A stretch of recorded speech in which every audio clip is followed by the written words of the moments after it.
There we go. Okay, I think we're on. How's it going, guys? We are back for the Breaking Grips podcast, joined by two friends of mine, Alain, Pozo and Sarah Merriner, two of the well-known UK black belts, and they're over in Ireland for the sixth time, did you say?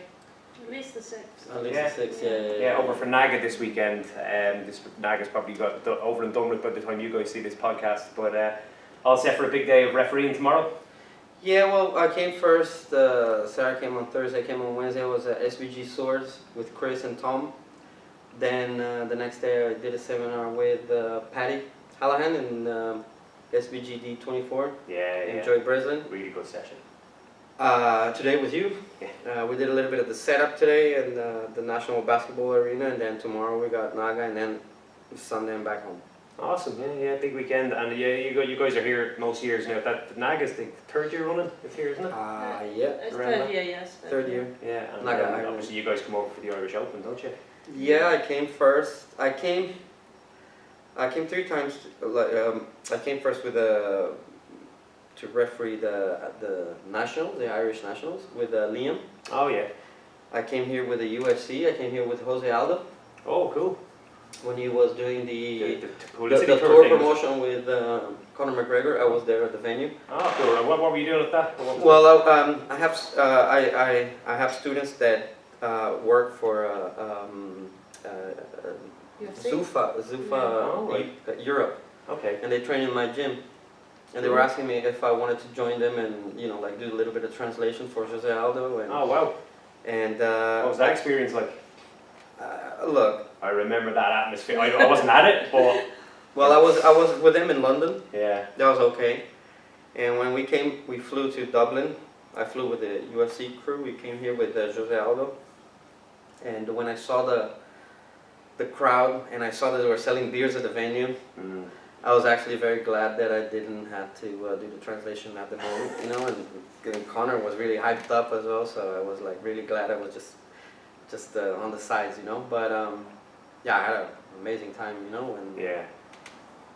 but it was really intense, I'm saying it was very intense for Jose Aldo. That's many, I obviously lost after. Yeah. It was. I was disgusted, I have to say, after that whole event, the publicity tour, because I mean he's such a great champion, and like he'd be one of my heroes when it comes to MMA. And then to see the shit that went down, like some of the drunk fans and some of the crap they were asking him was just, I thought it was just completely out of order. It was like, I mean, you can deal with passionate fans, and like if when Conor went to Brazil, they're all crazy there, they're screaming, you're gonna die, and this kind of stuff. And the Brazilians are the worst. But yeah, I didn't think that the Irish fans, because we have such a good reputation, we were talking about it before with the football supporters have such a good reputation. To see something like that was it was pretty brutal for me against someone of Jose Aldo's stature. I thought it was kind of cringy. At the end of the day, Conor did get in his head. He did. I noticed when I was with him in London and when I was here, because I was like on the other side, I was looking at the other side, and I quite liked Jose Aldo and his coach. I know his Thai boxing coach, who is Brazilian, but he grew up in Holland, and he was his Thai boxing coach, a really good Thai boxing coach, and he was one of the coaches of my friend Claudio Silva, who's a UFC fighter who lives in London. A great win in the Liverpool show recently, wasn't he? Incredible. Incredible. After 4 years, he was 4 years away without competing. He had a horrible injury in his foot, and he pulled up a win out of nowhere. Trained really hard for that. But every time Claudio fights, he's always a major underdog. Yeah. Which is great because I know he's always going to win. Yeah. So you always place a bet on Claudio. That was a rear naked choke, was it? Rear naked choke. Yeah. And there was a fight after that. Well, there was his opponent tried to fight him at the hotel after the fight. The guy he had just beaten. The guy that had just beaten. He went to the hotel and he said to him that he cheated. That he was upset with him. He wanted to fight him, and he beat him by a rear naked choke. So I don't know what. Yeah, he took his back. So Wow. it's not Took his back. something you can argue about, right? Yeah. That's kind of like it's over. It's give it up, man. Holy shit, yeah. It was good to see Jose Aldo kind of come back from that, though. He's done well since, thankfully. Like I know, like Max beat him twice, and Max is just another level. But the last fight he had was only like a month ago or whatever, and it was absolutely phenomenal to see. And you could see it in it. Like he he was so emotional after he knocked out Jeremy Stevens and Mhm. that body shot. His just- coach as well, which is his Yeah. coach is not an emotional guy, Yeah. but you know it was a big moment for him. You know. Oh, huge. Yeah.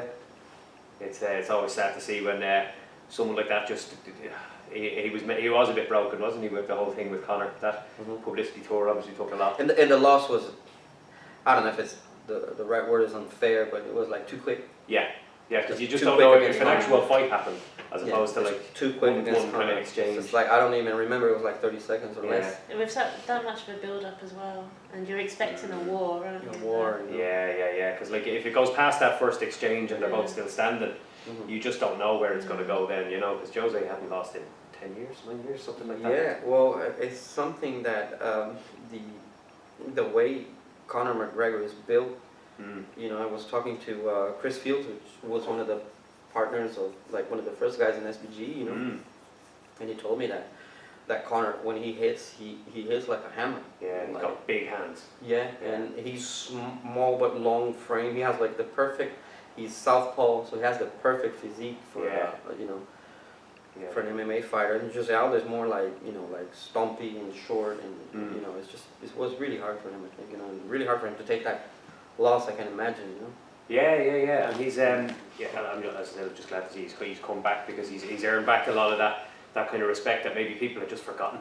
People forgot how good he was because that loss just kind of set him back, and of course Because no one thought Conor had a chance Yeah. in going in. Yeah. He didn't. it was over like that. Yeah. It's like everyone was just kind of rewinding the fight, going, "What the hell's just happened there?" And Brazilians are ruthless. They forget about the past a lot. This is one of the problems that we have in our country. Like the people don't never remember about the past. Like whatever happens, you worked really hard for 10 years. You won. You defended your country.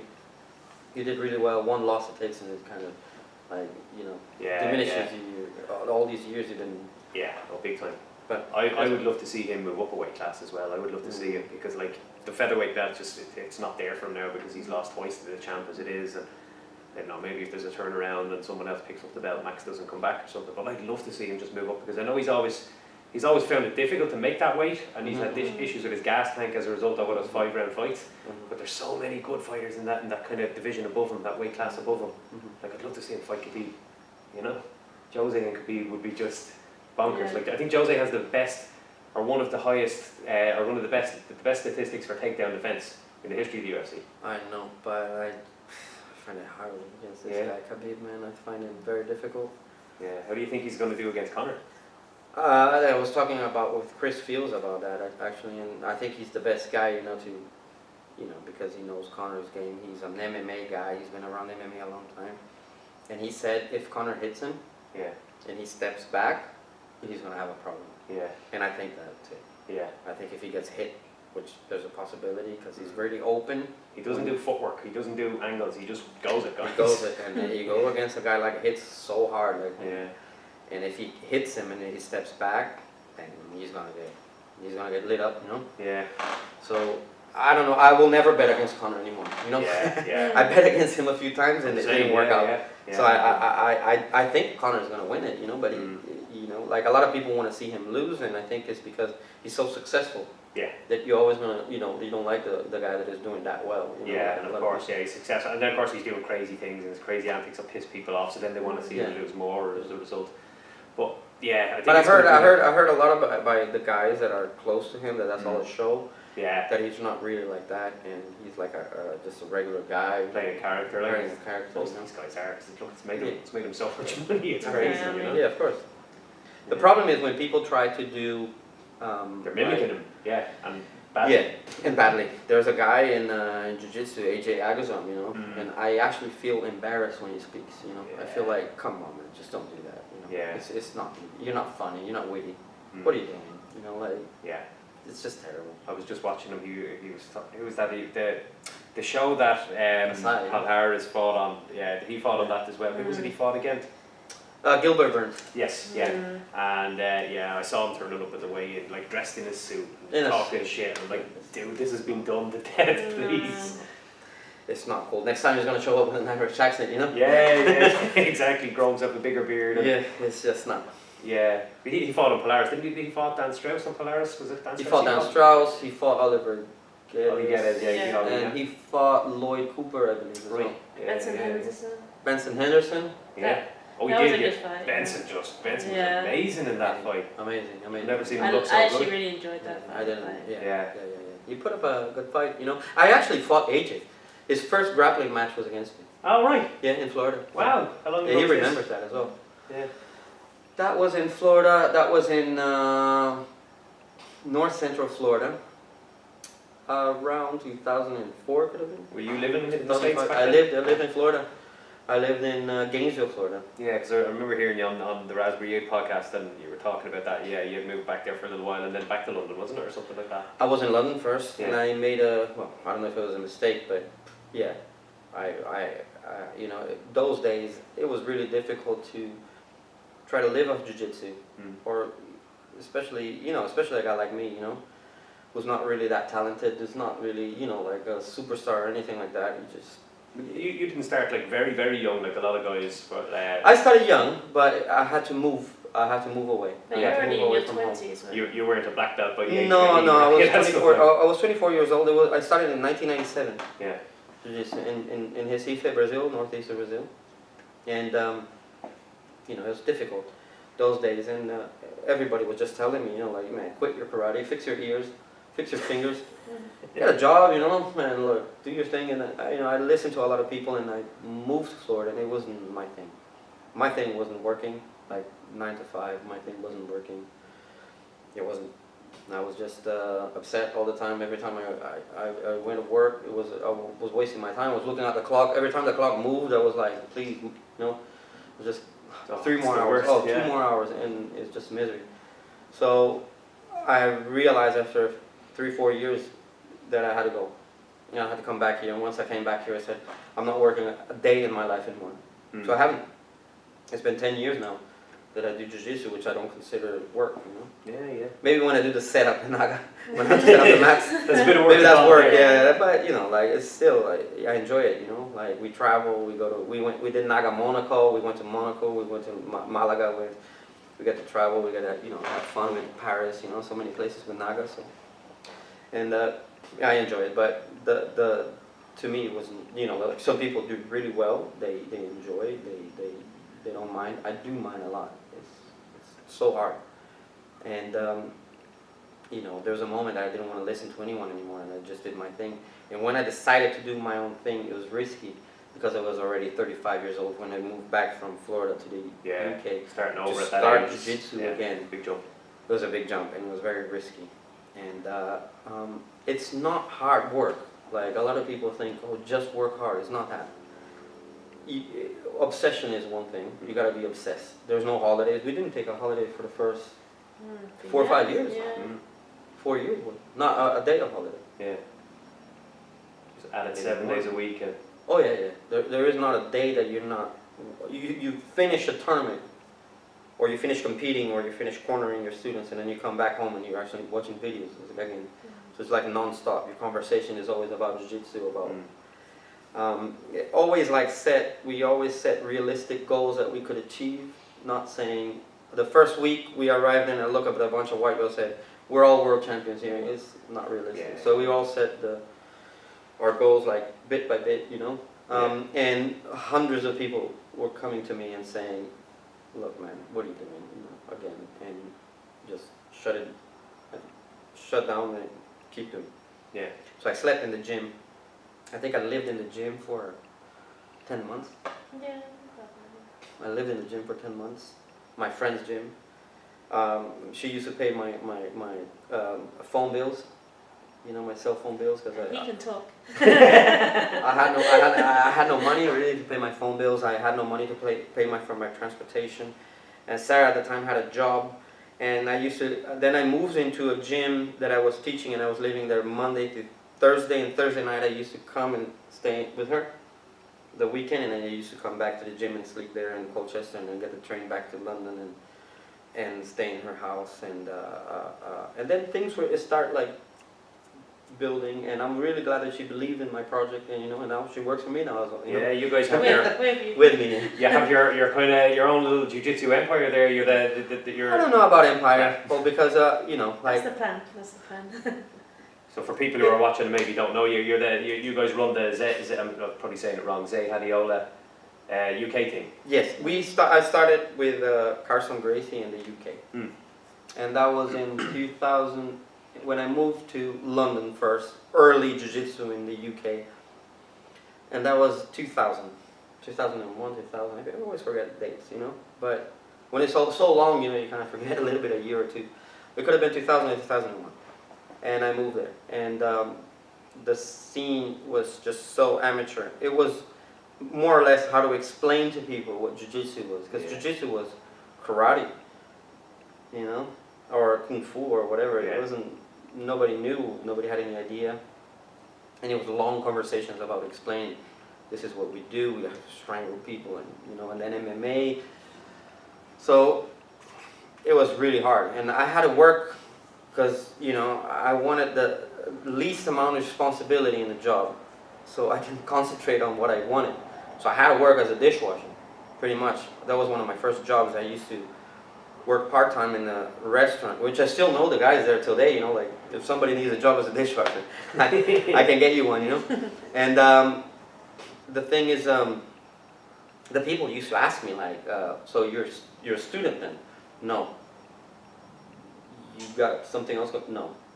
Why are you washing dishes? Well, because I want to train jiu-jitsu. It's so hard to explain, and it's so hard to explain to your family as well that you know. And this is why I had to go back to the U.S. and try to see what could have happened there. But nothing happens, man. If you really are passionate about something, you know. If your passion is acting, then you're never gonna let it go. If your passion is like painting, you're never gonna let it go. You know. It is like that, you know. Yeah. It's hard, but at the end of it's just, like I said, it's not just hard work. If you keep the right attitude, like for example, the whole empire thing attitude, and if you get like really arrogant, look, for example, you go to the British Army where we have a school, we're the only team that has a school at the British Army. Inside the camp, inside the British Army camp. Inside the garrison, in Colchester. Cool. So you go there and there are all these like soldiers like saluting, and they're all like interested in you, and they call you professor, whatever they want to call me, you know. I don't care what people call me, you know. I prefer people call me actually Alain, you know. Yeah. But you know, like they're there for you, and then some people would use that tool to get really arrogant. It's just that when I finish that, when that is over, I just get my train with my little backpack and I go back to my normal house. And, and I'm, you know, so that's not the empire. That's not the emperor. You prefer to operate with that much more laid back kind of persona. Yeah, and that's reality. Yeah. You got to be realistic of what you're doing. What are you actually doing? You're doing jiu-jitsu. You're just a jiu-jitsu coach. You're a sports coach. Yeah. If I was like in a position like Conor McGregor, which I'm making millions and I got a private plane, or like Mike Tyson's making 25, then yeah, you got a point there. But you know, like this is the thing. We become coming to Ireland for 6 years, to the UK for almost 20 years, and I see like these some people will get a little bit of attention with their underground sport and started getting like ego. Oh yeah. I am this and that. In reality, you're not, mate.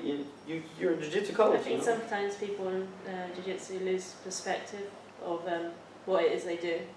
So they actually look down on somebody else like I won the Europeans at this belt, and he's just a white belt, and then you forget he runs like a huge company. He's earning millions a year. He's way more important than you. And you're just good at their hobby, you know. Yeah, of course. Yeah. We teach in a gym also in central London, which is a city of London, which is not London, because you got London and you got the city of London, which is different mayor, different. You know, it's the financial center of Europe. Okay. Yeah. And we teach at the lunchtime classes. And we got all these CEOs who's running millions of pounds, and they come into the gym, and of course, look at me, I'm just this little coach, you know, like trying to, you know, teaching them a little jiu-jitsu there so they can, you know, just relax before they got this meeting. And I mean, these are the guys that are serious, dealing with this serious empire. Oh, of course, yeah. You know, these are the guys that are running the show. Yeah, you know? in real terms. That's the real deal. I'm just a jiu-jitsu coach, man. You know, and I think when you think like this and you live like that, and you sleep a lot better, you deal with people a lot better. You live a realistic lifestyle. You know, that's reality. And not falling to the trap of like the superstar. There's the superstar, and then there's the master. And I think those are big mistakes because it's so hard to come back from that, you know? Especially in a sport like that we do. Of course, yeah. It's an underground sport. I always find it strange when you get some parents that really overinvest in their kids in jiu-jitsu. And I think if you're going to take them out to school, if you're going to like make them train every day or something, make them do golf or tennis where they're going to earn money. Football, you know? You're going to make your kid super good at jiu-jitsu and they're going to get older and they probably should have studied more at school. Yeah. You know, it's not a sport. However large it gets, it's not going to be a sport. I think you should always do it for your love of the sport and, you know, whether you believe in the sport, but you shouldn't really think it's going to make you successful in every aspect of life. You have to work in all aspects of life, you know. In saying that though, it does definitely have such a positive effect on your persona. Definitely. From when you start. I know for myself, I'm just a completely different person than I was when I started jiu-jitsu. And like personal development and things like that, I'm just, there's no comparison to who I was then, 7 years ago, and who I am now. So it definitely does, or it can, maybe not with everybody. If you obviously. keep that realistic perspective of what you're doing and why you're doing it, definitely. I think some people forget, you know, winning a competition at blue belt doesn't make you like a star footballer. Yeah, you know, we were talking doesn't about make blue you belt famous. egos earlier on. Yeah. It's quite common, isn't it? White belt and blue belt egos. Yeah, they come up to the mat, they start praying to God, kissing, like guys that probably aren't even religious, they just seen the Brazilians do it. Yeah. Slapping the mat and all this, you know. Crying if they lose, like crying if they lose in like a Yeah, I always find it hilarious. They're like on the mats in tears, like all this work, and you're like, come on, dude, it's like a Brighton Open or something. Like, do you know? Relax. Relax a little bit, you know. Yeah, I mean, you ever see the photos of me either getting my hand raised or beside the other guy getting his hand raised? I always just look the same. I'm fucking exhausted and I just want to get off the mat. I'm not like, praying to the I mean, skies. I'll say it, I hate losing. I hate losing. I can understand There's it. a sense of relief just at the match. But also, just remember, like, your experience of this means nothing else to the people around you. So, like, get off the freaking mats and we can get the next fight on. Absolutely, you know? yeah. That's one thing I always say to like people who are maybe not as experienced in competing and they're worried about, should I do this competition? They're like guys who talk to me in the gym, like white belts and blue belts, and they're unsure of whether to do it. And they're you know, the nerves are there and they're not really sure if they want to go ahead with it. And I always say to them, look, when you're competing at one of these tournaments, no one gives two fucks about about your match. Exactly. You do, and the couple of guys who are cornering you are Maybe invested for those couple of minutes. Mm. That's it. Yeah. There's people in the, like the arena's full at the Europeans, but like there's 10 mats and there's maybe like 2% of the venue is even looking at yours, you know. So it's like, you know, don't worry about it. Don't make it. People tend to build this thing up in their head, you know, and it just overwhelms them, doesn't it? If they're Yeah, I not say the same thing. comfortable competing, like. It's strange, like people don't get this if they go and do a football match the weekend or something like this. They don't get the same level of nerves. I know it's a combat sport, so it's a little bit obviously, different. there's probably more risk of you getting. But yeah, I think people. Well, the fact that you tap, you're not going to tap in a football match, you just lost. And tapping is maybe that the fact that you tap to another person is going to make it. I always have the option, just quit if you want to, like it's there, you know. I do tell my students a lot that I say to them, this is your hobby. Like football is my hobby. I still play. Well, I haven't played football in 3 months. I think maybe last time I was in Hungary. But I do play football. I enjoy playing football. And I was playing in the league last year, and I think we lost all 3 games. But I was really competitive. I really wanted to win my league. I really wanted to win my game. But when the game was over and we lost, we just had a good time. We went to the cafe and had a coffee and had a laugh, and that was it. It wasn't important, and I think. Obviously not if you're a professional fighter, professional grappler, you're not going to see it that way. But if you got a job and you're training 3 times a week, 2 times a week, and you want to do a tournament, then it is your hobby. You don't have no responsibility of that. It's like my football game. Oh, of course, Just go there, do your best, and when you don't, you don't, and that's it, you know. Yeah. And I mean, I think that's the way I try to bring to my students, not to put any pressure on them, because. You know, like the worst thing that can happen is you have an awful experience and then you put off for life of competing again, you know. And if you go there and your first tournament is really hard on you, and it's not hard on you when you start building that up, and it becomes easier after, you know. Like Obviously, the more you do, then the more comfortable you get. But a lot of people don't ever make it that far. They let the nerves get the better of them. I don't think you'll ever get the full experience of jiu-jitsu without competing. Oh yeah. And I don't think you get the full benefits of jiu-jitsu without competing. Absolutely.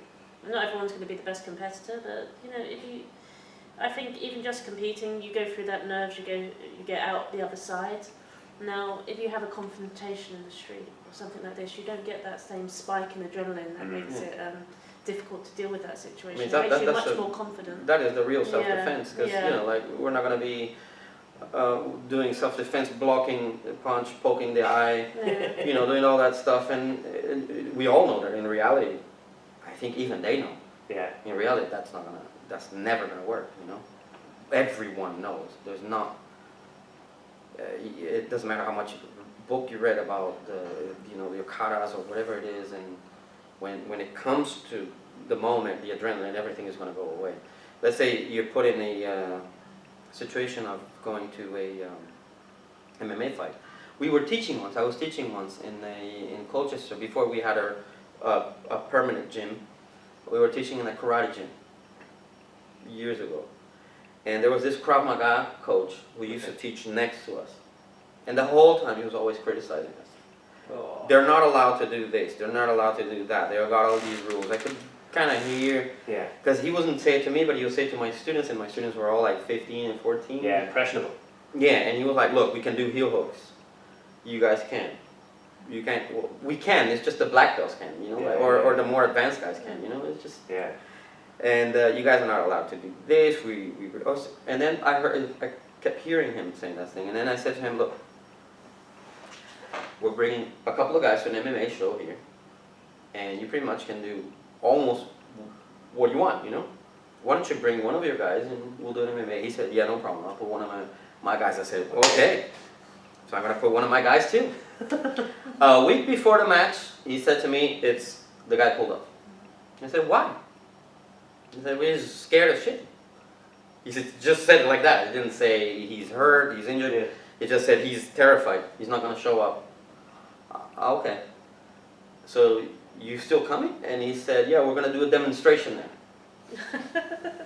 So during the break, they did a demonstration. They got booed, and like, it was an awful demonstration. You know, the guy had a plastic gun. They were holding the plastic guns. Yeah, yellow plastic gun, and and it's the reality is when things go like, you forget about everything. You forget about your katas. It's just muscle memory. It's just whatever your body can remember.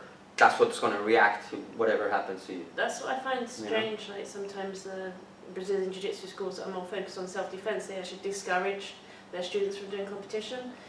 If their students can't go to a tournament setting and apply their Jiu-Jitsu against somebody who really wants to beat them, who they might not know, who, especially in white belt division, is probably going to be using every ounce of strength they've got the whole time. If their students aren't prepared to do that, how are they going to be prepared to do anything else? You need a dose of reality, I think, you know? Yeah, so really I think it's a huge mistake when self-defense orientated schools they say, "Oh, the rules are different," or "It's not the same in the streets." It's like, well, there's no way of you replicating that. Yeah. So you're why not going don't to replicate somebody actually stabbing you. No. So why not, get as close to certain experiences as possible? And I think obviously tournament settings are always going to help you, even public speaking. Absolutely, yeah. Any job of these interviews. aspects and that's why also I think I do encourage any of my students. I always say just once or twice a year, because I want to keep our school relevant as well. And motivated. I want to make sure we're motivated as coaches to do the best job possible. So I want to put my students in that live environment, see how they perform. And sometimes we'll make adjustments from that. We want to make sure we're there on a level with every other school, or eventually beaten, But we've been in every situation. We're never going to tell our students not to do something we never done before. Yeah. I fought submission only, gi, no gi, MMA, everything. Completely out of our weight classes. I fought completely out of my weight class. I went all the way to T-side and fought a submission only against someone that was a medium heavy or heavyweight division. And I had a war of 20 minutes, or 15 minutes. So 15, yeah. 15 minutes I've seen you against fight a couple of sub-only matches, and there was Polaris obviously, and you're on Tough Invitation as well. The Tough Invitation. That was a sub 15. Tough. I had a great time at that Tough Invitational. Who did you fight in that? I fought Austin Gardner, was my friend, and we had a little, misunderstanding. And during that misunderstanding, I said, well, let's fight then, but let's fight in the show, which submission only, and everything goes, Yeah. And he said, okay, and cool, we had a fight, and after that, we became friends again. Yeah, that's the way to do it. That's the best way to do it, yeah. And then I fought another show again. Then I did some refereeing as well, which is possibly the easiest refereeing you could do in a submission only, because there's no point. Submission only Yeah. refereeing's the best. Yeah, just gotta hold the timer Yeah. and tell them not to do nothing stupid. Yeah, just keep him in the area. The only thing is and when you stop and have to reset, Mm. you need that authority, So Yeah. if you have an inexperienced guy, you're gonna have a problem. But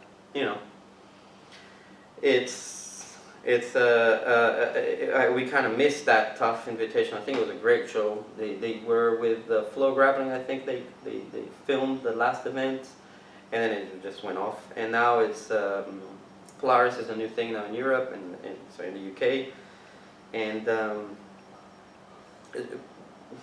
submission only shows. I think they find it very hard. They struggle a lot. I think Polaris now is gonna merge in with Cage Warriors, their next show, and That's right, yeah. I think it's difficult, like to keep running a submission only show. It's not MMA, the crowd is It's a very niche very audience, Yes. You're not going to, there's a finite number of customers there, and It's an underground sport. yeah, of course, yeah. So it's hard to. The only people that want to business there. watch grappling are the people that always also practice it. So Yeah. Yeah. You don't it's get just many not a huge grappling number. fans who aren't No. people training. Yeah, and those shows are always such good spectacles as well. They're so Mm. exciting to watch, but obviously, yeah, they're going to be hard as an organizer, as a promoter. They're hard to make any money from. They're hard. I would assume. It's hard, yeah. Mm. I find it very hard, and that's what probably doesn't motivate that much the promoters. Yeah, It's probably difficult, for them to keep investing their own money every single tournament. And like Polaris does an amazing job. Like they bring guys from Japan, they bring guys from America, they bring the top guys in Europe. And yeah. We had we're three Irish-based guys on the last Yeah, I show. saw the last Yeah, one. really good. I saw the last Really one. good. Kieran and Tom and Miha. Mm. Miha's awesome as well. Yeah, so all Yeah, all three he guys fought my have a job. student in Polaris. Yeah, he fought He Yanis. Oh, he fought Yanis, Yanis. Yeah. And that was a heel hook that match. Yeah. Yeah. I think he's fought in Polaris 3 times, Miha. 3 times, Yes. yes. He's a fantastic guy, grappler. I refed him at Naga, Yeah, last year. Naga, Germany probably, or something like that. I think Naga, he was fighting in Naga Island last year. Ireland, yeah. Yeah, he's an exciting guy to watch, Yeah, He's really making good with the waves. leg logs. Yeah, Ireland has, I think, from 2000, 2001. I remember in 2001, could have been 2002, I really don't remember, sorry. But early 2000, I heard of John Kavanagh, in Carson Gracie when I was training there. And we were all training, and someone said, this guy here is a purple belt in jiu-jitsu, and he's from Ireland. In those days, like a purple belt in jiu-jitsu was. Yeah. And people telling me he's really good. He's an incredible fighter. He's a really good grappler. And I kept hearing his name a lot, And then his name kind of disappeared, and then it came back with all these incredible fighters he made, Yeah. and Yeah, he exploded off the exploded. Yeah. But he was already known even in those days, even in the UK already. We knew who he was, I remember I trained with him, a purple belt there in Carson Grace. He used to come to Carson Grace. He used to come to London. Forgot how many times he came. If it was 1 or 2, but he came a few times. Yeah. There was a place called the Boiler Room. Oh, yeah. Yeah, and I lived there. Yeah. At that time, I lived there for about maybe a month or 2 months. I lived there. There was a little kitchen, there was a showers and the mats, and there was a broken window. It was really cold, the mats all the time, and it was like a basement, and it was a crazy place. I had our old instructor was there, which was called a guy called Nelson Solari, and he was the coach there as well, and he used to live there as well. He used to sleep there. And this guy, then, he lived in the UK for about 5 years, 4 years. I don't remember, something like that. And he had 3 jobs. Jiu-jitsu instructor, private classes he did. He worked in a swimming pool, making sure, like a guard, like swimming, lifeguard in the swimming pool in Brixton. And he worked in a nightclub as a security guy. Right. 3 jobs, and he'd spend £10 a week He made his own bread. He washed his clothes in the how do you say, in the bathtub, Okay. in his tub. He managed to save so much money that he went back. Well, that's not the reason he went back to Brazil, but he went back to Brazil with a lot of money saved. Yeah. You know, and he Very wasn't paying frugal. rent. He wasn't paying rent. He was living in here, in the gym here, wherever he could sleep on, friends' gyms and stuff like that. He wouldn't spend that much money as well with transportation. Yeah. He had his own bike, so he used to like travel for hours on his bike to save money with a bus. And he spent like he was a very intense, crazy guy. He wasn't Brazilian. He was from Uruguay, Oh, which is a country in the Yeah. south of Brazil. very small country, yeah. And he was the first, because when we started Carson Gracie, there was no black belt at the time. And he was the coach of Wilson Jr. And he was the guy that came in and he was running. He Okay, was yeah, teaching yeah. the classes, he was telling us, you're not going to go to this tournament. He's a very political guy, you know, Yeah. very intense guy. You're doing this, you're doing that. And we never could go out with him, or if you have to go out for a meal with him, you had to buy his meal. He will never. Wow. I don't like those rules. I'm glad my club doesn't have those. 3, 4, 5 years. He Yeah. lived his life like that for almost 5 years or something like that, you know. I could be wrong with the amount of years, but let's put it 5 years. You know? Yeah. Oh wow. It was very, very intense. Very, very Some intense. cool stories from that boiler room. Yeah, and from the boiler room, I think when the boiler room was, I left to America was just in 2004, 5. And I left to Earlier than 2004, I think. that. No, I think 2004 I left to America. Back to America, I went to Florida this time, in Gainesville, and he moved into another gym, and this is when he got fired. I think it's because of his intense personality, and he didn't get along with the English guys that Right. wanted to run the gym, and they fired him. They gave him, I think, some money, and they got rid of him. And I remember a phone call to him he made to me when I was in America, and he said, look, they got rid of me, and if you ever train there again, never speak to me again. Yeah, and I never seen him again, and he just doesn't speak to me since, you know, because Wow. I went back and when I came back from America, because I left the boiler room with him as a coach, Okay. and I left to America. When I came back, everything had changed. Yeah. There was no boiler room anymore. Right. And There that was was no what, more 4 Nelson. Did you say 4 years or something like that? I think it's about 5 years you're in Yeah. the In US. America? Yeah. Maybe Yeah. 2008 or 9 you came back? So it all 9. changed I came probably back when you 2000, came early back, 2009, yeah. Probably a Early very different 2009. Mm. A completely different scene. Yeah. All my friends that were working, struggling, like they were teaching jiu-jitsu for pennies, they were now were working with jiu-jitsu. Yeah. They were, before they were like working in restaurants, waitering, security, whatever, and now they just worked on jiu-jitsu, and I was like, wow, this has Now changed. it's the time to get stuck in here. People knew what MMA was, people knew what jiu-jitsu was now, and it made it easier. You got new people coming in the gym all the time. You had, I think it started the kids classes now then again with the beginners classes or something like that. What is that? You know, it started that. It's becoming more professional gyms, like Roger Gracie had like his gym became like a business as well. Yeah, you know? of course, Like yeah. great fighters as well, and also on top of that, a business as well, you know. I think Gracie Baja kicked off as well during that time that I was away, you know, with Braulio. I was actually guy that brought Braulio to the UK. Okay. Yeah, because we were from the same area in Brazil. Right. And how did this come about? Well, we're from Recife, which is in the north, is in the corner of the northeast of Brazil, just facing the tip of, you know, if you know the map of Brazil, it's right on the right on the tip of Brazil. If you go in a straight line, you end up in Africa, you know. Okay. And I go, yeah. And it has the same weather, I believe, you know, and a similar culture. It's more of an Africanized part of Brazil. Okay. And me, Zé Rabiola, Max Carvalho, we all lived. Max Carvalho's mom was my science teacher. Oh wow. Zé Rabiola lived a couple of blocks from me. Yeah. Brother, I don't remember where he lived, but he used to come to the gym. I remember him wearing a green belt and was really young. Who was the coach? Was it Zay? Who was the coach then? There was a guy called Charles dos Anjos. Okay. Charles dos Anjos was a brown belt. Yeah. And you can imagine in 1997 in Brazil, well, I don't know about Rio. Probably people knew what jiu-jitsu was in Rio. Yeah. But in Recife, where I was, no one few people knew what Right. jiu-jitsu was. Few people. And this is when we used to go to, like, there's something similar to Blockbuster videos, you know, and we used to get rent the UFC 1, 2, 3, or 4, up to 5 maybe. Yeah. Go to home, watch it, rewatch it, you know, and everybody, wow, what's going on, you know. And when we went to Guerra gym, it's half of the size of this gym, half, tiny little area, and Bradley was there. He was young, he was much younger than what he was, a teenager. I think he was juvenile Yeah. at that time. Was he still a big guy then? A tall, lanky, Yeah, really skinny, big skinny. super skinny, very, very skinny guy. And he wasn't obviously good, you know, he was just a regular kid, tall, skinny kid.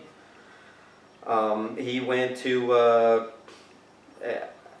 you know, I was much older than him, you know, I had a different crowd, I had different friends than him, you know, and when I had to leave Brazil, you know, because the situation in Brazil was terrible for me at that time, really, really bad. I had just to go.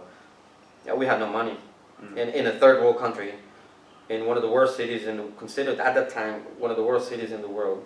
No options there. There are options if you had a family that had like kind of influence or whatever. Yeah. Luckily enough, my father is French, so I had dual nationality, so I can Okay, travel to yeah. Europe anytime I Bit of wanted. freedom.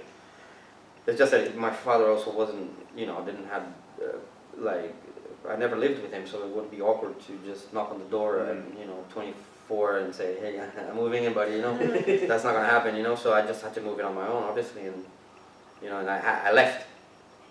But then I left, and when I came back on holidays, I believe it was 2003, and I went to training in my gym with Zay, and then Brody was there and said, whoa, you're in UK, you're in London. I said, yeah, man, just come down. And he said, I really want to go there. And I said, you can stay in my house.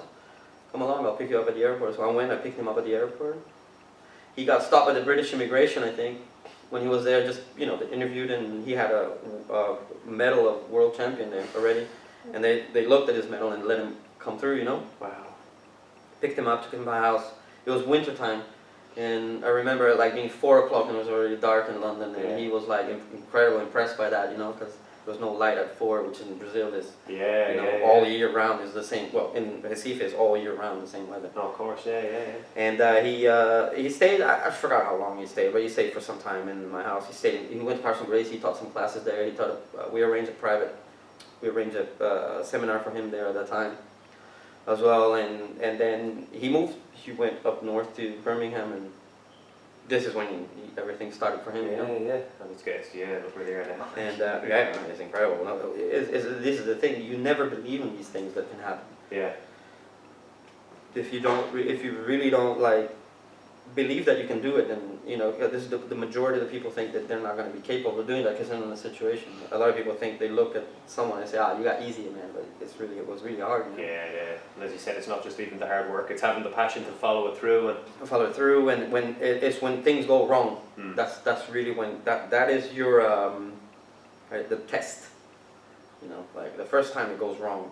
Okay, what do we do now? I'll tell you, the first time I took my students to a tournament, first ever tournament, we were in a gym called Black Label in Colchester, 2009. Must have been 20 plus kids. I took them to a tournament called Go to the Ground. Go to the ground. okay. One of the first tournaments in that area, over there. It was in the police headquarters, Ipswich Police Headquarters. And I took all of them. Everybody was hyped up. We trained a month for that tournament, and that was for my first experience as a coach.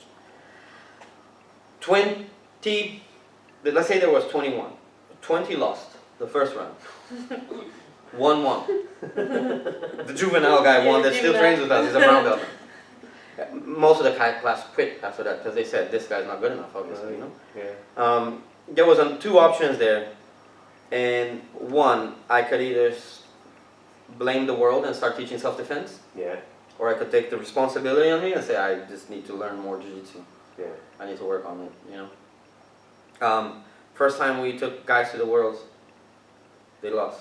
Then we got the world champion, Adel, last year. Yeah, Taylor. Yeah. Yeah, Amazing. one of the I think one of the first in the UK for purple belt, Adel, male Yeah. world champion. Yeah, there's been a few That must females. have. There's been a few females. That must have been an unbelievable feeling. I'm talking about incredible females as well. but it was the first adult male. Yeah.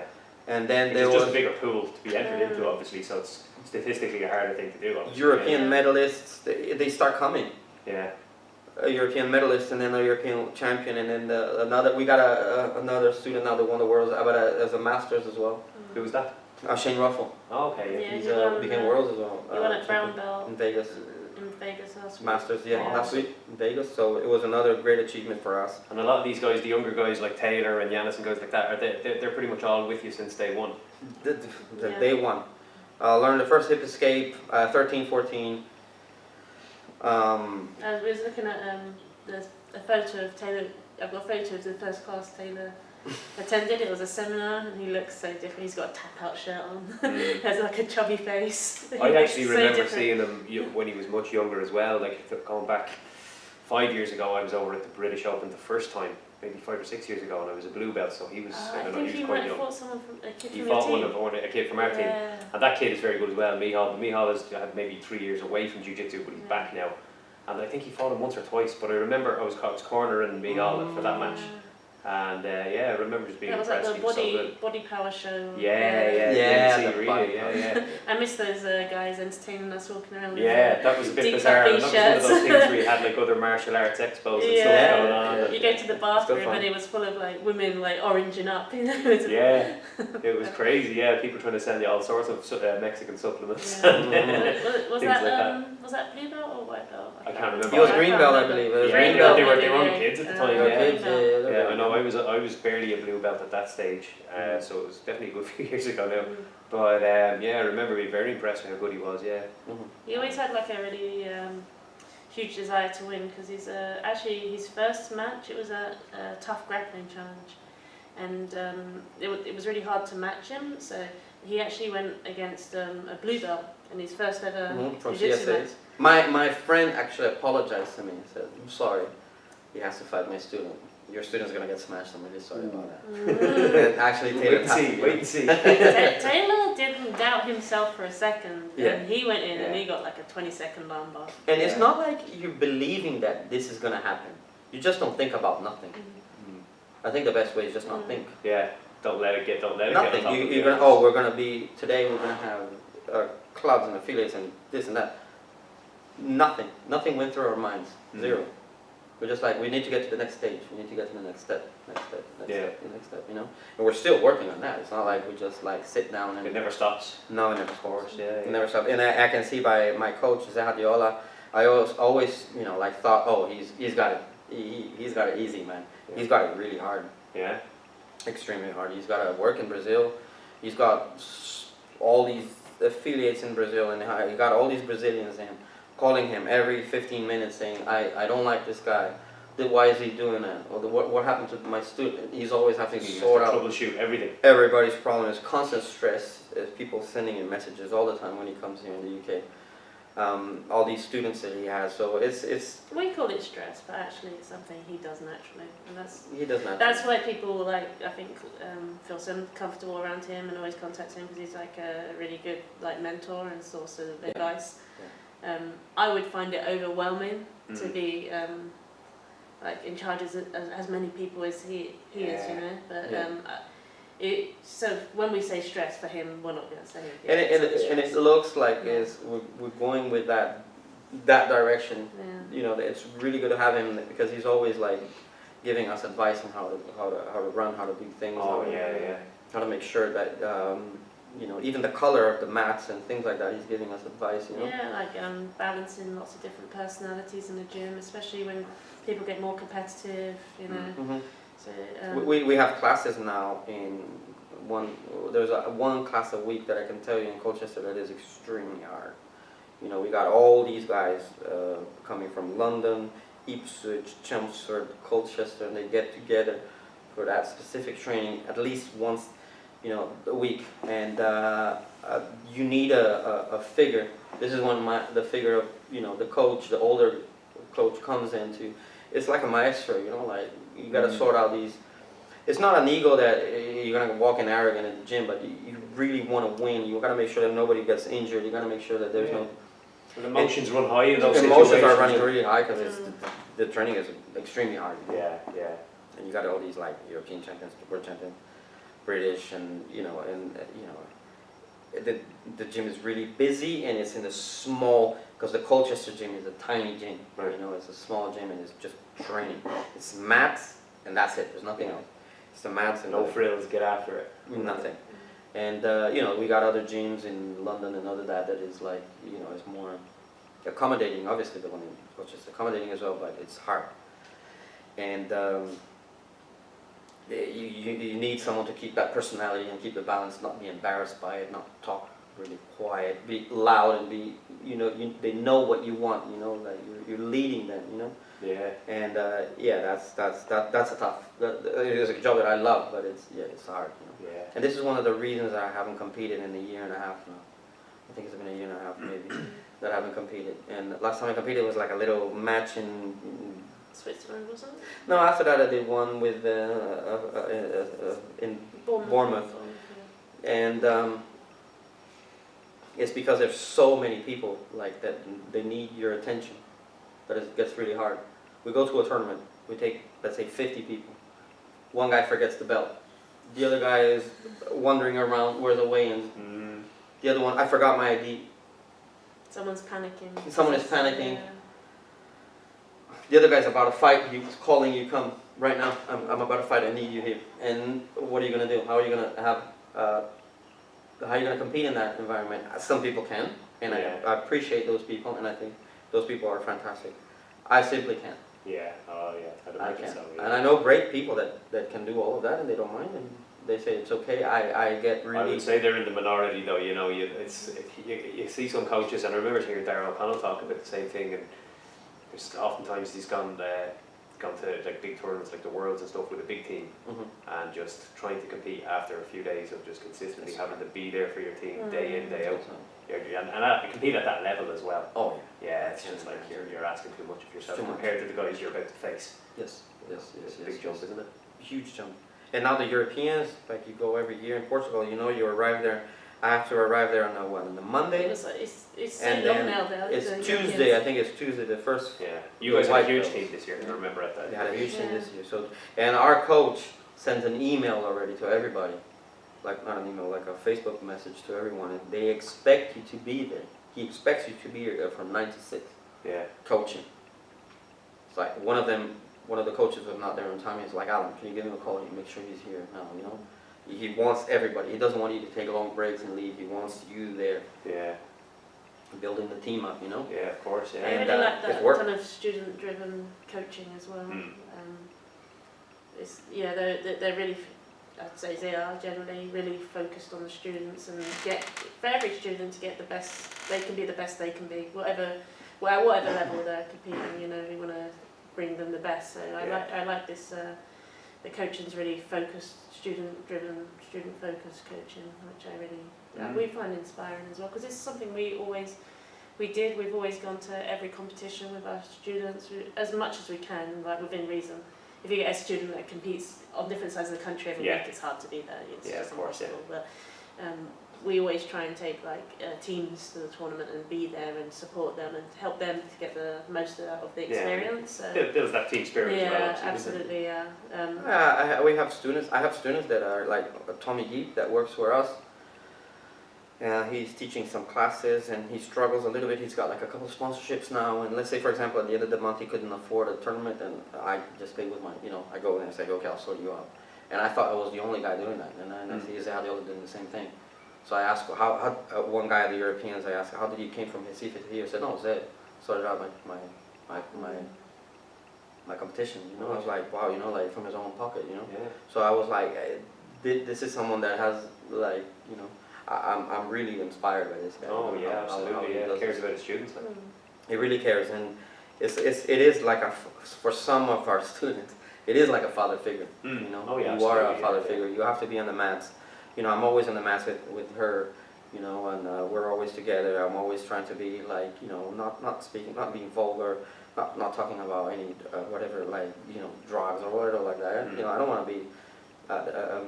But I think that's important for people to look up to you, and try to be doing the right thing, and being straight all the time. I'm actually very open to everyone, so I attract a lot of crazy people around me as well. Yeah. Always smiling and like, yeah, come on, Alain, don't worry. And then I got these crazy people around us, you know. Of course. And they think I'm like crazy as well, but I'm actually a very conservative person, you know, inside, you know. But yeah, we had in the past like a lot of crazy people in our lives, and you know, it's fun now because we got all these crazy stories. But you know, like it's fun that as you start to get a bit older, it's like you don't have the energy for these crazy people. So no, and we still. I mean, I don't get them as much as I used to. I think you identify them easier. Yeah, and being from Brazil, from the northeast of Brazil, from Recife, I'm used to that type. Yeah. I had it in my family, my uncles and stuff. You know, like they're all nuts. And my uncle in 1997, he was a luta libre black belt. Oh wow. Yeah. In Recife. That's not the reason I started jiu-jitsu, but he was a complete nutter. Yeah. He went to prison for 8 years in Paraguay. Right. He's a Brazilian that was in a prison in Paraguay for 8 years. You know, he assassinated someone in Paraguay. And he got arrested, and then he came back to Brazil, and he was taking a lot of medication. I remember I had a camping knife to go camping with my friends, and one day I was looking for that knife, and it disappeared. He hid it in his bedroom and things like that, and then he got killed in Brazil. You know, he got killed in the beach with his dog. Right. Like I got a phone call from my uncle, and I heard some screaming at the house, and people come in and said like he's dead right now. We have to deal with these kind of people, you know. Yeah. This is like everyday life in a place like that environment. You know? Yeah, you could consider things that would happen. Yeah, it's like that, and people are. It's much more intense the life than Ireland and the UK, which is obviously you get crazy people, but yeah, it's not an intense life. You're not constantly in threat all the time here. You know, it's relaxed. Yeah, you know, if you want it to be a relaxed place, Ireland and UK is very relaxed. You know. Yeah. And in Recife, Brazil, at that time, it was not an option. If you wanted to be relaxed, you cannot leave the house. Yeah. You know? And I got used to dealing with these people. So sometimes when I meet a crazy Brazilian person in London, it kind of brings back these like memories when I was a kid. You know, and I want them sometimes. You know. And it goes wrong, you know, sometimes, you know. But you got to keep a bit of flavour though. You got to keep a little bit of There's flavour. a lot of very passionate people. Yeah. There was one time, there was a submission-only tournament. There was something you were saying earlier about when you're refereeing a submission-only match, you kind of just have to be in control of what's going on and be assertive and whatnot. I was reffing a submission-only match here in Dublin, and there was two white belts, there were two heavyweights, and they were just like, they, at the time I don't think either of them had been doing jiu-jitsu very long, so they were going nowhere, they were just on top of each other. And they both had Brazilian coaches who had like a crew with them. And they were screaming and screaming, and they were on the mats, and I'm like, get off the mat, you know. I'm trying to keep an eye on the two guys, keep them safe. But then this coach is screaming at this coach, and then his girlfriend is screaming at her girlfriend. And next thing you know, there's 20 people squaring up to each other, they're pulling off jackets, they're ready to go. And I've got this, anyone who's ever been to an Irish Jiu-Jitsu tournament would know I've got a very loud voice when I raise it. So I'm just, out of nowhere, I'm just standing in the middle of it. I sense it's my time to assert my authority. So stand in between them, like raising my voice, going, shut the fuck up. Keep an eye on your fires. And I'm being so loud that they're actually stopping what they're doing and they're listening to me and they're cowering a little bit. And then I just kind of, in my head, I'm like, what are you doing? One of these is a black belt, one's a brown belt, and you've got 20 people behind them. Get your ass back on the mat quick, you know. So I'm just like giving out to them, going, you keep an eye on your fighters, get off the mat, get this match over and done with. And they all just sat down, and I was like, oh my god, I could have died there. What was I thinking? I don't even know these guys. But they were going crazy. They were ready to start swinging fists over a white belt match. They were ready to jump in and just start going at it. And one of the most boring matches. Oh, it was terrible. Yeah. It was the most boring match I read about. Like, so sometimes after these matches, and like you have to make a decision, and it was just terrible. And there was no jiu-jitsu, and you have to make a decision. And then the coach would come over to you, why didn't you do this? And you're just like, dude, I had to watch that whole thing. Like, don't feel sorry for your fight. I feel sorry for me. I had to watch that. I had to pick a winner out of that. There was nothing to be proud of there. Come on. I think the best thing, I made those mistakes. Every mistake that is being done by a jiu-jitsu instructor, I have done, I think, pretty much. All these years teaching. The thing is, I tried to learn from them, you know. One of the mistakes was screaming at the referees like a madman. Yeah. And until I took the role of a referee, which is, I think every black belt should try to do at least once. Yeah. Because when people talk about competing, I think people should do at least one refereeing or get involved somehow. Yeah. Because you got to see the others. And I think what I would do today, if there is someone making so many mistakes, ruining your guys, I think what you need to do today is like contact the person that is running the tournament and tell him, look, this guy here just has no clue what he's doing. You know, he's making, look, these are the videos, he's doing that, doing that. This actually works in Naga as well. You know, like if you're making the guys just don't know the rules and he's reffing, you call one of the Naga guys and they'll remove him or something like that. Okay. I think sometimes I've seen like some comments online IBJF definitely does it. about Naga referees saying, oh, the Naga referees are no good or anything, but actually your training to be a Naga referee is more intense, I think, than any other training for refereeing. I had to do a 3-hour written test. Oh. Yeah, like, and it was by email, so you get the email and you got like a timestamp. A deadline. And you got 3 hours, you've got to get that back, and it's not a short test. Yeah. It takes all of those 3 hours. You can't just do it. And you don't, I mean, it's an open book, but you don't have time to, like, you've got like, so like 50 different scenarios where you've got to score it, and like, and so you don't have time to look at any books. You know, you're on there finishing that. And this is the good and thing we did apprenticeship in as well, so we didn't just go in refereeing straight away. Like sometimes tournaments they say, oh, can I give a go at refereeing, and they let them. Yeah, they're desperate for people to do the job. So we didn't get that. We had to apprentice referee. So I apprenticed as referee with the head referee at Naga. You know, for a whole day, watching every single thing I did, IBJJF rules and Naga rules, critiquing any mistakes or errors, or even just testing me throughout the day. So tell me why you scored it this way. So I would have to explain all my decision making, and then I had to do all that before I got approved to then go in and referee for Naga. But Naga does have different rules than IBJJF rules. Even in the they have an IBJJF rules in the GI, but with slight modifications. So I think sometimes people will think the referee's making a mistake, but actually it's just a matter of knowing the rules better. But I do like the Naga no gi rules. I think it really like. And I think it suits the Irish guys actually, because I've always thought the Irish fighters, I've always noticed they're really submission orientated, so they don't tend to have as much stalling in the matches. Just my experience of coming out here and refereeing a few times, I always enjoy refereeing in Ireland for this reason, because and there's a lot of MMA guys. I see like I see a lot of different clashes of styles, and I see a lot of exciting fights, and I think.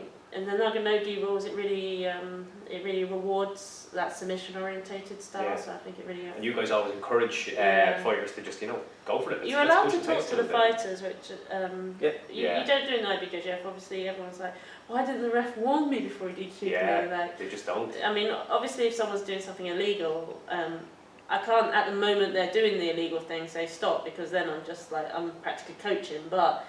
If I can see they're considering doing something illegal, I can say, you know, in a certain division, remember no knee bars or something like this, and then it keeps the match going. The people get a better experience. Over, of course.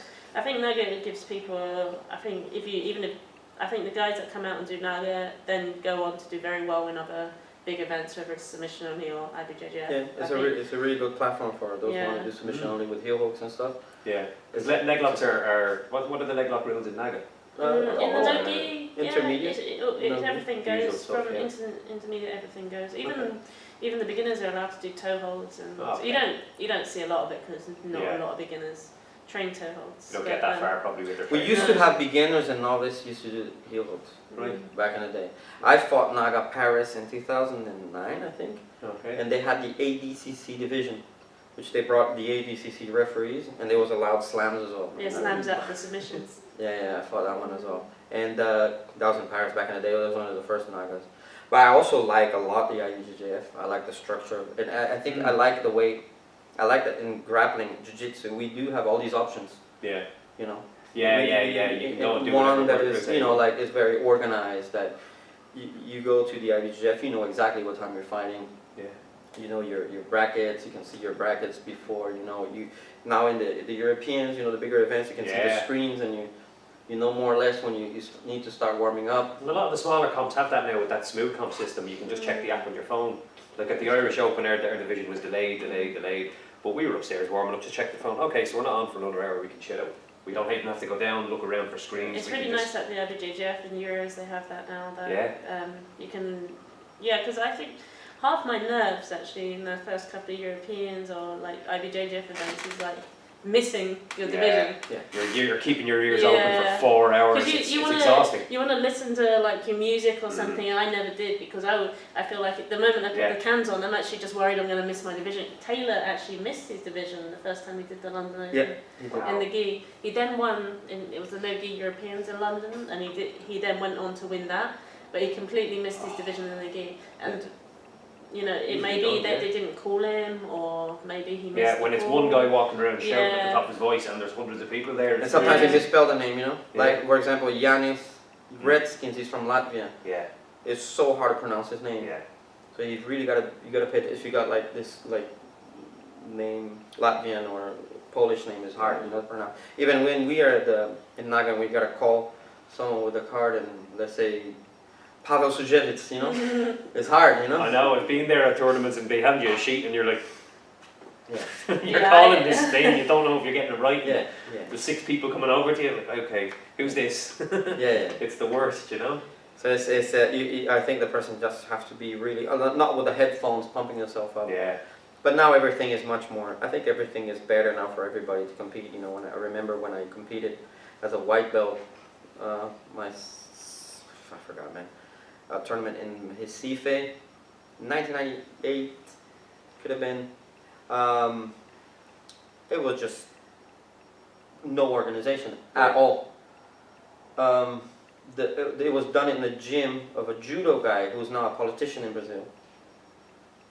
And he used to do that in the gym, a tournament in his gym. And that was the tournament then. Sandro was his name. And it was the Sandro Ferraz Cup. He named this cup after his name, you know. And we went there as a team. I was a white belt. We were all competing. And our coach then was refereeing. The coach from the rival team, from a Carson Gracie gym, was starting insulting him. And in the middle of the match, he walked towards him. And our coach punched him in the face. He then said, okay, so you punched me in the face. So he went all the way to the car. He grabbed the gun.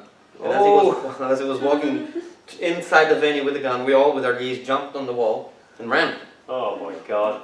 Yeah, we all ran. Yeah. And then there was a police thing, you know, involved and everything, and it was kind of like that, you know. It wasn't all the tournaments like that, obviously, but it's this a bit could more happen. organized these days. It could happen, and I don't think these things happen in Brazil anymore. No. Yeah. I don't know. Look, I haven't competed in Brazil in years, but I don't think that this happens more. You would hope not. Everything is more. Yeah, you don't. Exactly. You don't want to be worried about getting shot going Oh, to jiu-jitsu yeah, competition. That's the last thing they should You're have. up on your mind. Because you're already stressed out, you know, you're stressed out about the tournament, what's going to happen, and then you're also stressed. Yeah. You might get You don't shot. want to It's not a good actually idea, go into a war zone, you know. Yeah. Yeah. Jesus, yeah. But well, nobody expected that it was going to happen too, but it just happened, you know. So it was a funny.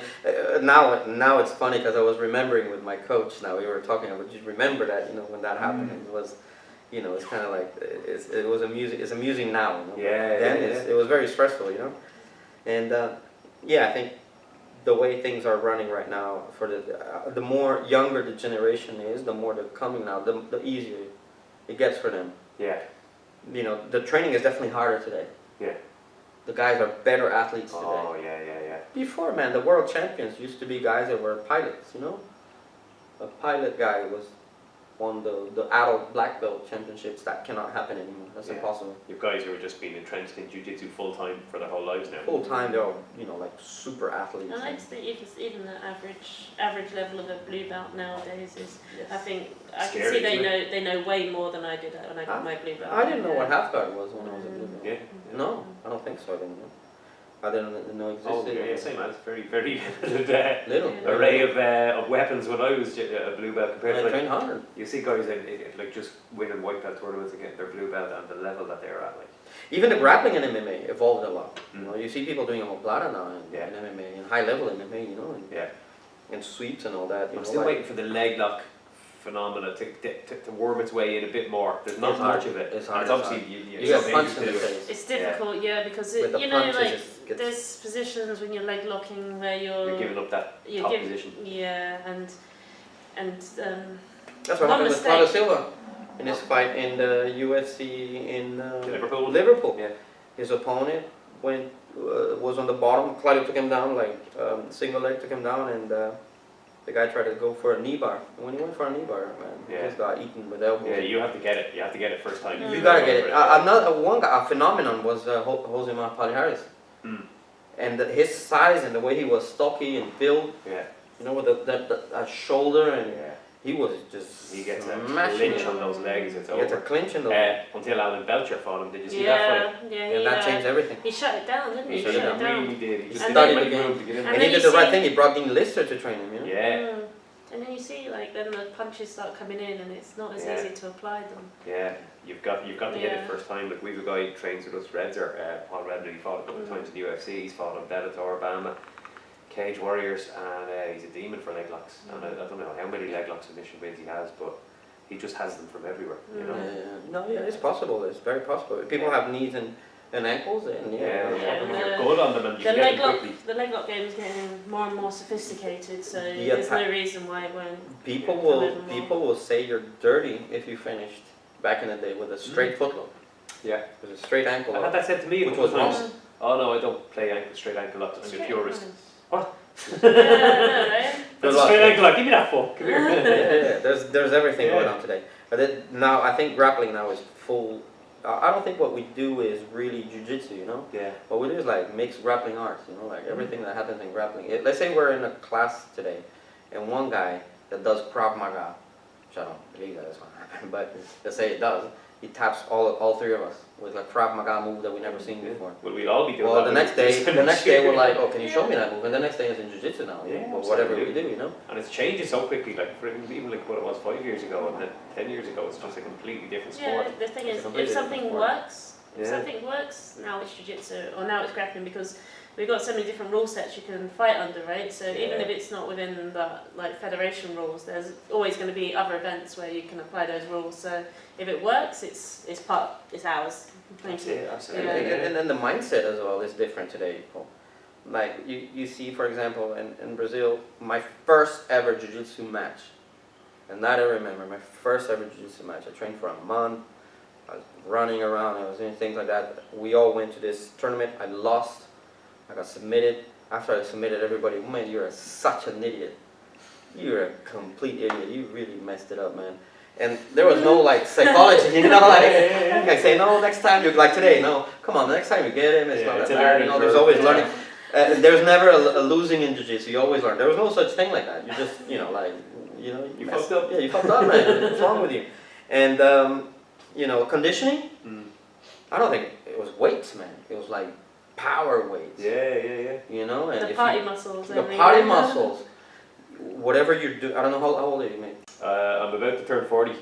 Ah, well, yeah, Yeah. you probably got the Schwarzenegger and yeah, you probably got the yeah. Schwarzenegger. Van Damme and Schwarzenegger Van were Damme. the childhood heroes. Like, Yeah. everyone wanted to look like them, didn't they? Sylvester Stallone. Yeah. That was it. That was martial art for me. I'd never done martial art, but fighting for us at that time was weights. Yeah.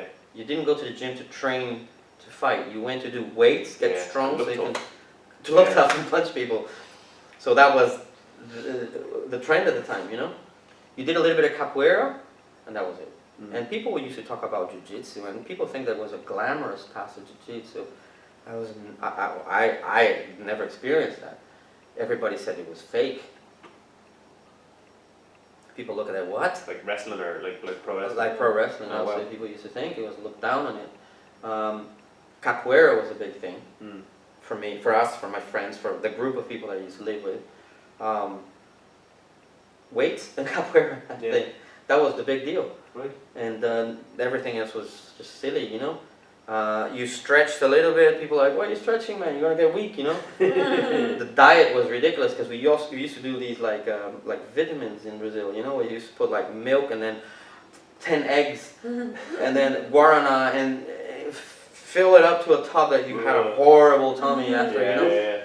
You're not rolling for a couple of hours after With that. random stuff, people say, oh, put that, you know, stuff that's gonna be good for you as well. Yeah. And everything was terrible. There was no much movement like it is today. You see the guys that are moving really well, it was more stiffness.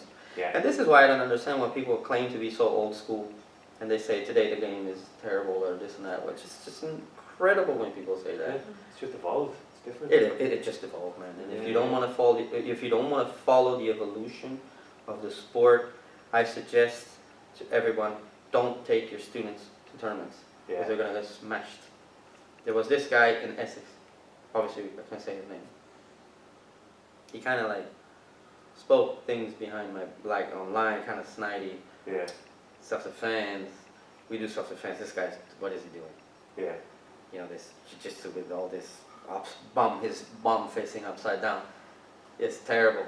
Kind of like criticizing, come and do the real jiu-jitsu, the real self-defense. We're okay, no problem. Well, one day I have a student called Tommy Yeep. He's like this little Asian kid in London, you know, like wins every, got medal at the Europeans out. Beautiful game. Does a lot of inverted guard, you know, like the lapel guard, a lot of the modern stuff. He's doing a lot of the modern leg lock game now. It's very modern oriented jiu-jitsu. And his student was going to fight my student. When I saw it, like, I said, oh no, don't do that. We went to a berimbolo, got his back and choked him in 15 seconds, you know. And that's the reality. That's what's going to happen. That's what's going to happen to me if I don't try to work on defenses on that. If I don't try to learn about it, I'm just going to get choked by these Even if you're not going to use these things, over and you over need again. to know where they're coming from. You need to like be able to read them and know when someone's And grabbing. what are you saying when you guys are fighting? What could you possibly say? You're not understanding what was going on. You know, there are moments that, like I said about the mistakes that I made in the past, that I looked at some leg lock games as well. Yeah. I always thought I knew the leg lock games, but not as refined as I learned now with, you know, like working with privates and having people really showing me in depth. You know, kind of I could be a little bit lost there. You know, as well, like what's going on here. You know, I thought it was just reaping the leg and getting the heel hook, and then you get the defenses and all that. You kind of It is a long process, and you just have to say, okay, I don't know. Yeah. How can I learn this? You know, who can I get the information with? You know, set yourself back into white belt mode a little bit. No, or not even that. It's just like really not looking at something and saying, wow, what is this? You know, can you? One of the guys from Naga, actually, I said to him in Ireland, when I was in Ireland, he's an American guy. He trains with the Danaher Death Squad, Okay. and I said, can you give me a private, man? And he said, I said, I'll pay for a private. He said, nah, I'm just getting a couple of Guinnesses and we're all set, mate, you know? Cool. And I said, yeah, he showed me like a lot of, like, I was mainly interested on defenses. I had another friend, Luis Tosta, who I haven't seen him for years, and then I said, yeah, let's roll, come to my, you know, where I'm teaching the class here in London, come on down. He came down, and I must have tapped him for him 10 times again. I had all that tapping since my day one in jiu-jitsu. I tapped again like that. You know, when you start your first lesson, you always remember, I tapped 10 times for this, my coach, right, the first time. When I tapped him, it was like everything coming back again. I was like, what is it? It just doing that saddle position on me. And what is this? What are you doing? I can't move. He was, and I can't attack your leg, you can notice. And he was showing me like, oh, this is it. And when I fought Polaris, I got my opponent in this position. And his student said, that was a good 50-50 guard there, man, you had. Like, that's not 50-50, man. You know, like, it's new. It was new for him as well. I'm sure that now he studied and now he saw the position, you know? Yeah. I think it's one of the benefits of refereeing a lot, actually. Like You'll see. You see it, I'm watching 8 hours of jiu-jitsu every time I referee, you know? Yeah. So it's... You're going to pick a little something up. Yeah, you see a lot. You see, specific. I think the thing for me is seeing which are the most high percentage moves. You know, the most high percentage takedowns, the most successful submissions and sequences. I see it all, you know, all the time. So it's something then I can pass to my students. Yeah, definitely. Yeah. And when we see that this is why the seminars that I teach are very based on the positions that I do, and also what I see in the tournaments that can work. So usually when I teach a seminar and people come to my seminar, they're not going to see a very sophisticated technique. You know, they're going to see a position that I've been doing it for years, and I see that it's been done by my students. Yeah, I mean, like the couple of chokes that you went over with us last night, the head and arm choke in particular, it was just little small details, like simple basic stuff, but just the little things that people were missing. Very important. And also because of the, you know, like, she thinks I don't have attention disorder, but I do think I have a lot of it. Sarah says, you just don't want to look. But I do have a lot of, like, I zone out a lot, you know? Especially when people are showing some stuff, sometimes I zone out a lot. And when somebody shows me, not the technique, but something that I already know, and they show a detail on that, a little, that's when it really clicks, and I'm like, Yeah, that's it. yeah, I was like that when you were showing That clicked. the north-south last night, and obviously that thing with the chin on the on the back of the arm, you know, the head and arm, you know, little just tiny little changes to some positions and submissions That you already think, know. you know. Those are the things that I like the most. Yeah, just those simple, subtle little changes, you know, that stand to your game. But that's me particularly, because I do like the inverted guard game. I do like the lapel guard. I do teach as well. A lot of that on the everyday game. And one of the things that I noticed with my jiu-jitsu journey of all this time training and teaching and this and that, is every time that I went to a seminar, I did translations in seminars, a lot of translations. I even did with Roberto Tala. We translated. We were there. He did most of the translation for the Carson Gracie Senior, teaching Wing Chun guys how to do jiu-jitsu. Wow. In London, back in the day, yeah. And I did so much of that, helping friends and going to tournaments. And every time I saw You're gonna learn, yeah. 3, 4 people also doing the techniques, and 20 having no clue. Yeah. And then you ask the guys, do you remember what you just learned? No. And that's what always was one of my worries. I'm going to some place and people just don't remember. You ask them, do you remember what you actually showed? No, I don't. Sorry, that's too much. There's a famous guy that I'm obviously not going to mention his name. Walked into my studio's gym in north of England. Really well-known guy in the scene, and said, okay, from now on, you're all going to change your name, your game. After this seminar, your game is being changed. And after the seminar, he asked the guy, do you guys remember anything? No. Yeah, he came back a few days later and said, guys, what do you remember from the seminar? And they were already, I think they were impressed with the showmanship at the time, but actually there was no real substance. Yeah. No real substance. Yeah, I do find it like that at seminars. It's hard to kind of hold on to a lot, but like I'm like that. I'll just pick like one detail on this and one on that, and those things. If I keep those two or three things from the seminar, so. I'm delighted with that. You know. I think so. I went to one. I remember one that stick to me, and it was in 2009 that I did this seminar with Alain from Checkmate. I think I remember a lot of that spider guard game that he was showing, and I still use it today. Teach it today, and it was really, really beneficial for me. It really clicked. And there's some you click. Some others you go and you just don't remember one thing that ever happened. Yeah. And it was incredible. Yeah. Jiu-jitsu guys, really good ones, and I really don't remember anything. I remember they were there, and I was there, but... Yeah. I remember like there was a Jake McKenzie seminar. He did like deep half guard entries, did lots of different stuff. The one thing I remember was how he wins his underhook back when he has a guy in half guard and the guy on top has an underhook. Just one tiny little detail, and it's gotten me out of so much trouble. I don't remember any of the rest of the seminar, but that thing has saved my ass on numerous occasions in competition, and you know, it's awesome. If you just get that, you know. But a lot of people, like you said, they kind of forget it all. Don't they? 2 weeks down the line, it's like it's too much. Gone out of it. And I think that sparring as well after the seminar is important. You know, to try to do at least a couple of moves. You know, it's important that the person that is doing the seminar is trying to do that. What just had from that spot and go. You know, those advices as well. You know. Also, advice is very important as well in how to spar. What I'm working now a lot in London, in the UK now when I teach is working specifically on also not to get injured. Certain moves that I've been like learning, how moving the knee inside, falling backwards. So I'm using a lot of that at the seminars as well. Of posting your fingers on the floor. Yeah. You see my fingers are all broken and messed up because I learned from all these mistakes that I made of hurting my knee, hurting my fingers, hurting my neck. What not to do to get injured. Most of the classes that I teach, for example, in Colchester, I train the competition class. I try to be as well with all the competitors as well. But sometimes it's so hard that I need to be all the time careful. And I say even to Sarah when she's sparring, I say, careful, Sarah. Told me careful, Taylor, careful. I'm always like making sure that I don't get injured. Yeah. Because that's it. Once you're injured, it's so annoying. Yeah, especially when you're starting to get that little bit older. Like it's hard to keep restarting. You know, when you're something breaks down on you, it's difficult. And with this style of me training now, this is what I told Sarah. Because the last time we sparred, she said you didn't move. Yeah. And I said that's how I'm rolling now. Yeah. You were very light with me last night. You know, I was like, oh, he's not fucking me up, so I'm doing okay here. That's how I sparred. You're not light. I just drop my weight and I stay. Yeah. And I still. And if I get caught, I get caught. But this is what I'm trying to do now. Yeah. I'm 44. if you're trying to do the same game as the local purple belt kids in your gym, you're gonna have a hard time, buddy. Yeah, your body's not going to respond No, well to it, yeah. no. I learned sparring with my coaches in Hadiola. Yeah. We've done since we swapped from crossing racing to ZR team. 2 years now. Yeah, We the whole thing changed completely with my game. I'm doing the game that he spar when I spar with him.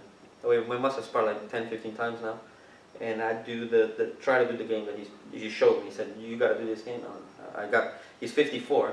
He's got young kids there in his gym all the time. He said, "What do you think I'm going to do with the kids?" Yeah. And he's showing me some positions that he just lays in, and just waits for you to move and he advances. Waits for you to move and advances. Yeah. And that's the game that I Economy of movement, yeah. wait in advance, wait in advance. If you try to go for submission all the time, which is great, that's what you should try to do, Yeah. but it's just that, it's too You much don't want work. to be dying to death halfway through your No. class either, you know? No. Yeah, and I haven't been injured in the last 2 years. Yeah. I had a little, the summer camp, Yeah. a little rib here, but because in the summer camp, we did a summer camp in Hungary, and there's a lot of people, there's 3 trainings a day, and you got to go with a lot of hard training with a lot of Russians, Ukrainians there, and Yeah. there's like really strong lads there training, and I got a little injury there, but that was the first one in 2 years, I think. Yeah, that's I'm trying to kind of get into that kind of injury prevention kind of type of role and now myself over the last while. Yeah, I've noticed like there's guys in our gym like black belts and stuff that you just don't see them tired, and it's that economy of movement. They're just not burning out unnecessarily. Like they're not throwing everything into every exchange. They're it's I'm trying to kind of follow that lead and just conserve the energy and time your bursts when you need them rather than just battling away because not 25 anymore. Or even 30, like Or 30 even or 30, 30. yeah, I think yeah. 30 is still very good, Yeah. 2, Absolutely, 3. yeah. There's a big difference when you hit your 40s and stuff. It's Yeah, I 100%. think sort of 35 is you start to feel like starts to maybe. get a bit slower, doesn't it? Yeah. I felt more at 40. Yeah. I think when I hit 40, it was hard for me to do 2 sessions a day. Mm. I still do it, but it's hard. I feel Yeah. it the next day. I did it for a little stint there. I came back off a rib injury and I wanted to compete at the Irish Open, and I came back and I was 2 sessions a day for a few weeks and got through the Irish Open, but I just broke down a little bit for after that. So yeah, I just have to. I'm trying to figure it out at the moment. But yeah, it's just getting that right balance, isn't it? And listening to your body a bit more. Is there anything you guys do for outside of training, like strength and conditioning or yoga or any of that stuff? I started working with a strength and conditioning coach in Fight City called Fabio. He's a Brazilian guy, and he's actually really good at rehabbing injuries. So he does some jiu-jitsu training with us as well. So he really focuses the condition not to build massive strength and exhaust us. Just He wants us functioning well. keep us functioning, yeah. So it's a lot of functional strength and movement, and I found actually I didn't even realise how much pain I was in at a certain stage when I first got my black belt, but I was in chronic shoulder pain, fingers, everything. Actually, I just lived my life in pain, and I started working with him, and I'd wake up one morning and I realised I wasn't hurting as much, and it'd be like, wow, that actually makes a difference. Yeah. So I think definitely the right sort of strength and conditioning program is really important.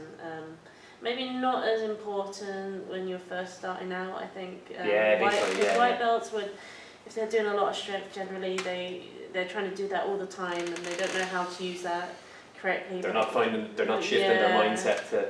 So, but I think once you've got a certain amount of technique down, then I think it can really help. Once you understand the techniques, I find sometimes if you've got a lot of white belts and I know they're doing a lot of strength training, I can see it actually holds their jiu-jitsu back quite a lot, and I actually discourage them, say, look, take a break from that, strong enough. Yeah. Let's focus on this. But no, once you're a few years down the line, actually, add it back in. Yeah. It's going to help a lot. But you gotta get your basics and stuff before you. I haven't done weights as well in 2 years. No. I haven't. Alain actually did a lot of yoga before his Polaris match as well, just to make sure his movement and timing was good. I find it phenomenal. I've been following the yoga for BJJ stuff for 2 years or more, and I just do it here every morning between appointments. There's my mat. I'll just roll it out, stick it on the TV here, and 20 minutes. Sebastian guides me through a bit of a workout. I can choose whatever type of workout I want to do, and there we go. And I just find you live much better like that. The diet as well. My diet consists, it's not a diet that I follow, but I try not to eat during the day. Yeah. A little bit during the day, just enough to, so I don't starve. And my food is only at night. Yeah. Pretty much now. Like a And modified intermittent I fasting. live great like that. Yeah. You know, I don't have breakfast. I have an orange juice in the morning, maybe a coffee. During the day, between classes, between going to Essex and traveling between Essex to London, I have a minimal lunch. Sometimes even a fruit. But when I get home, I just, I eat whatever. Yeah. I eat well, like a lot of vegetables, a lot of meat and stuff. And yeah, well, when you have a limited window to eat, you tend to go for just more nutritious stuff, nutrient-dense food, don't you? Because you don't want to starve the next day. Yeah. You feel it as well if you've eaten the wrong food or Yeah. like you've hit the fast food or the takeaways and stuff, and then you go to training. Actually, you realise what a detrimental effect it has on your. Well, obviously, the effect it has on your gut, and that people don't realise that it affects your mood and your mental health. Yeah. You know, it really, really The does. digestion works really well, and I feel light. So what happens if I'm a little bit hungry during the day? Another reason is not just health, obviously, but if I'm a little bit hungry, I have the energy to go and teach and be excited and be. If I have a big meal, I kind of feel lazy, like you want that siesta, you want I just don't feel like going today, mate, Yeah. Any time. When you're a little bit hungry, you got so much energy.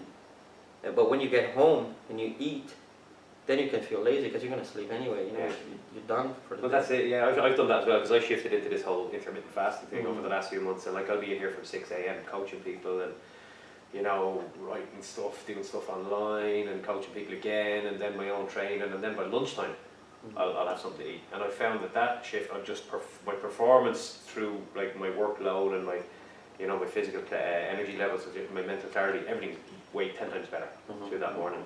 And then I'll have food in the afternoon, I'll come back, I'll work in for a couple of hours, and then when I go home at night, lots of food, and then I'm ready to sleep, And over the last few months, big difference in energy levels and focus and mood. The gut is getting that rest from having to work all the time to digest food day in, day out. It's given it much more time to clear out, But so on that note, I think we might wrap it up, because speaking of food, I'm getting hungry. So thanks for the chat, guys. Really appreciate your time. You guys can check us out on the Rogue Media Facebook page. You'll find the link on the Breaking Grips podcast Facebook page. Lots of cool content coming over the next couple of months. Some live stuff. We're going to be involved in some MMA stuff, some grappling stuff. What else have we got? Yeah, you can find me on Instagram at BJJ_Browner. And we will see you very soon with another episode, okay? So take it easy. Good luck. That was awesome. Thank you. Thank you so much. Thank you. Really appreciate that. That was cool.